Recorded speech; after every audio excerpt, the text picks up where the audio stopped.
I'm making a second short video to allow the rest of her video in case y'all were deeply into it or anything. I'd hate to just cut it off right there and not allow y'all to hear the rest of it. Anyway. Think about it.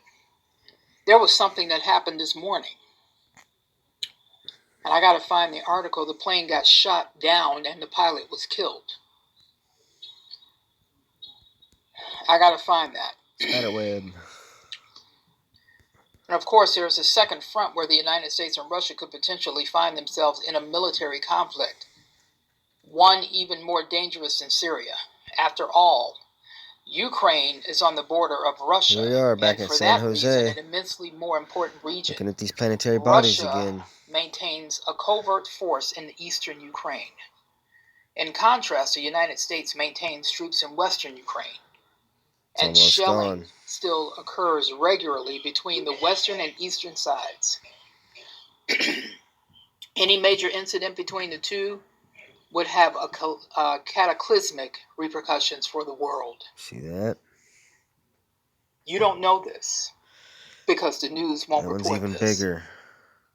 While Russia might not go all the way to defend Syria, it will absolutely do so in Ukraine. I'm guessing this one. Oh. Let's go on. Another one. China, India, Southeast Asia, Japan, and the United States. Dang it. Says while analysis seem divided on China's question, some argue China is a victim of U.S. imperialism, while others see it as the root of all evil.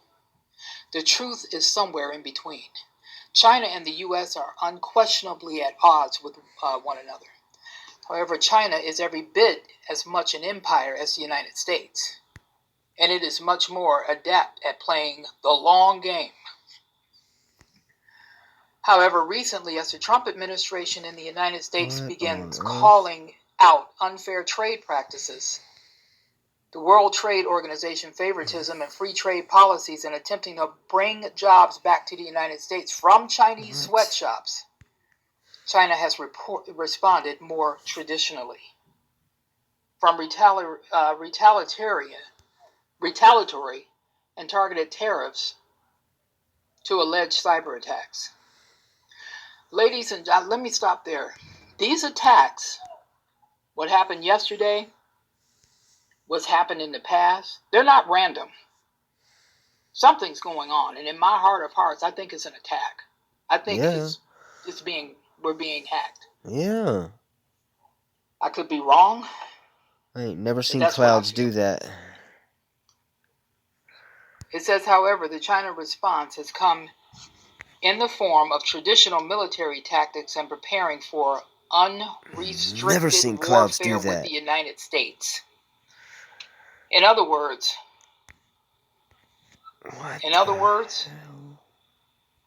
war with no rules. Yeah. But China has also increased its aggression against its Asian neighbors in the east, most notably Japan and Vietnam. Chinese friction with Japan is perhaps the most well-known, and it centers around the Senkaku Islands. Also, China is attempting to extend its borders in the South China Sea by creating artificial islands to stretch its maritime claims. Japan is now openly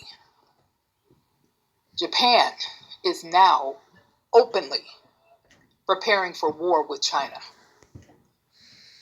having changed its constitution to allow its army to operate overseas and begin planning stages for a defensive strategy of offense.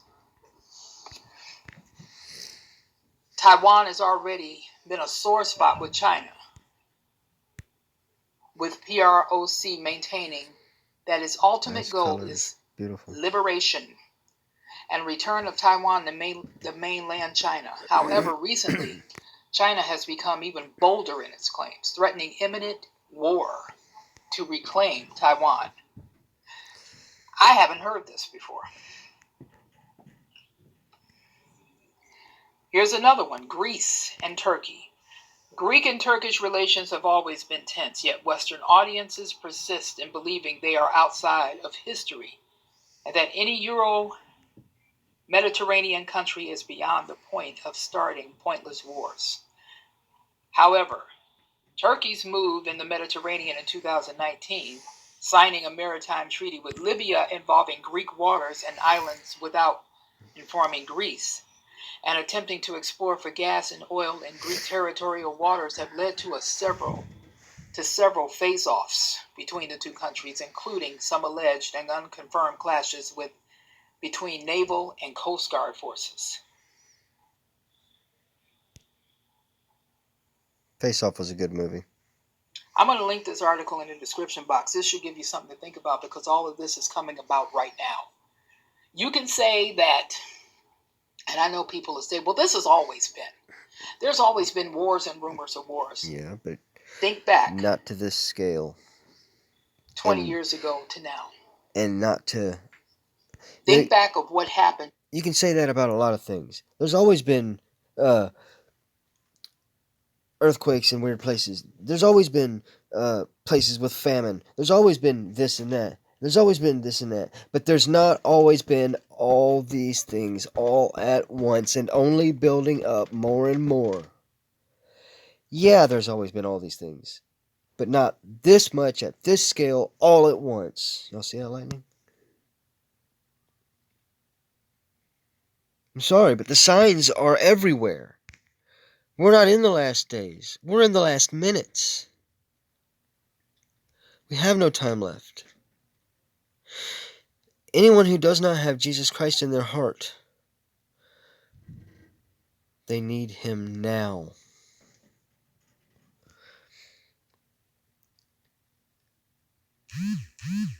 That's all there is to it. What else can I say?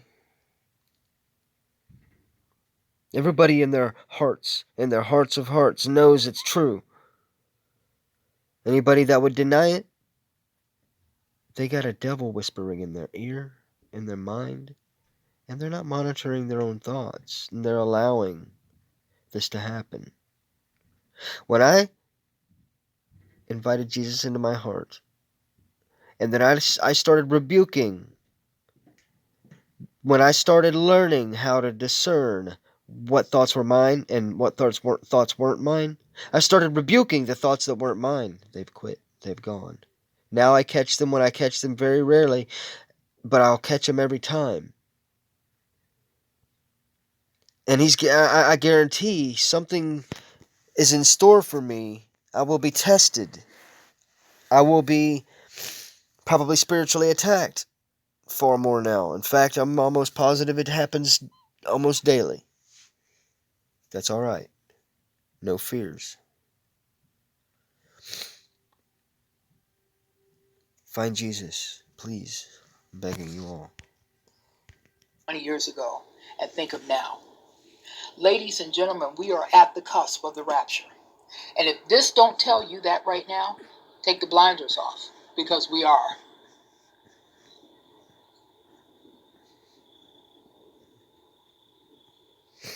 We're at the cusp of the rapture. I figured I'd come on here and do this video because I just got this not too long ago. So I can watch this debate. And like I said, I hope Trump cleans house with Biden. I'll be back later if anything else comes up. Thank you. I do too, but the sad fact is, it doesn't matter who you vote in. Left wing, right wing, same bird. Same evil bird, and it takes both wings to get the bird off the ground. Stop voting. All you're doing is supporting the beast system that's enslaving you. Truth. Pure truth. I love you all. God bless you. Be safe.